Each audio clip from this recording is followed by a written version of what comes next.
Our notions of how justice can be achieved are based on two purposes. The first involves punishing crimes in order to prevent or reduce future crimes of a similar nature. The second involves a redressing of the imbalances that crime has imposed upon its victims, the loss of life, of belongings, or of human dignity. But how successful have attempts been to bring the perpetrators of the Holocaust to justice? Given how widely the events of the Holocaust have been publicized, in order to answer this question, we must look at the three most conspicuous tribunals relating to the Holocaust and examine their results. The Nuremberg trials were held jointly by the United States, Great Britain, the Soviet Union, and France, and only allowed testimony in English, Russian, French, or German. Notably absent from this list is Yiddish. Thus, the language of millions of Jewish victims and survivors was excluded. But who, if not the Jews, had the moral right to point the finger at the accused? Was it not the right of those who had been the victims of what ought to be considered the Nazis' central crime? Yet of the 94 witnesses that testified at Nuremberg, only 3 were Jewish, and they were represented as Allied nationals testifying to crimes committed against Soviet Jews as if they were crimes against the Russian people. Rather than focusing on the crimes that have collectively come to be known as the Holocaust, the Nuremberg trials specifically targeted war crimes and the perpetrators of an aggressive and destructive war, and therefore did less in the way of providing a platform for the vindication of Jewish victims than for the exculpation of Nazi perpetrators, who were given an opportunity to defend their actions. Although the Nazis had killed more than 18 million people, only 24 Nazis were put on trial at Nuremberg, and only 21 were convicted. Only 12 of these received a death sentence, most of whom were made accountable for their military operations rather than their direct involvement in the Holocaust. Of the remaining 9 that were given prison sentences, most were released within 7 years.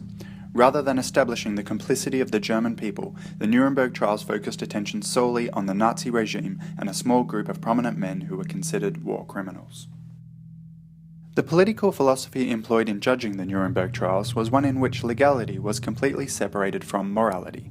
They upheld a philosophy that reduced law to its simplest definition, beliefs that have triumphed, and in so doing aligned themselves with the same perverted form of legal logic that had enabled Hitler to transform his own ideology into a system of legalized terror.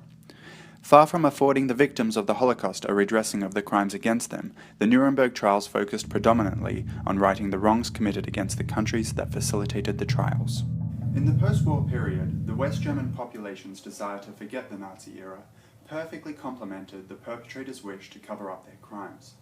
Between 1945 and 1992, only 1,793 cases relating to Nazi crimes came before the West German courts, and only 974 of these led to convictions. The court's leniency and their reluctance to punish Holocaust perpetrators demonstrated their ongoing willingness to subsidize Nazi injustices. The judges, trying to minimize their own culpability, exploited a provision within the law that allowed for subordinate killers to be treated as accomplices rather than as murderers. As murderers, they would have been eligible for life sentences, but as mere aiders and abettors, the perpetrators of the Holocaust were offered short sentences. After the war, Adolf Eichmann escaped to Buenos Aires, where he was discovered in 1960 by the Israeli Secret Service. Previous requests to deport Holocaust perpetrators had been rejected by the Argentinian government, so the Mossad agents waited near Eichmann's house, stuffed him into the back seat of a car, and drove him to a rented house. The agents questioned him until he confessed to his true identity. They disguised him by dyeing his hair and attaching a false moustache. Then they sedated him and smuggled him via Senegal to Israel. Eichmann's trial began in April 1961 in Jerusalem.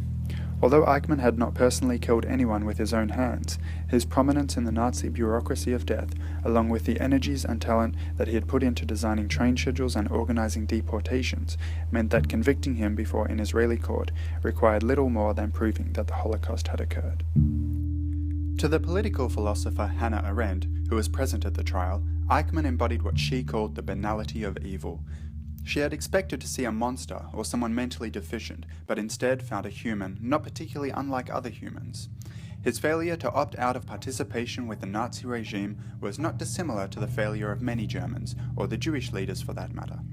Where the Nuremberg trials had favored documentary evidence, the trial of Eichmann afforded many survivors the opportunity to tell their story as testimony. Eichmann's capture on Argentinian soil without the permission of their government, and his trial and execution in Israel, despite his status as a German citizen, saw the vindication of the supremacy of moral laws over mere legality that had been lacking in the trials at Nuremberg, West Germany, and in Nazi Germany alike.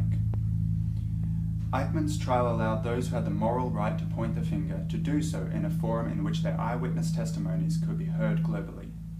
It was perhaps the highest pinnacle in the bringing of Holocaust perpetrators to justice, but it stood alone as a public condemnation of all who had been involved.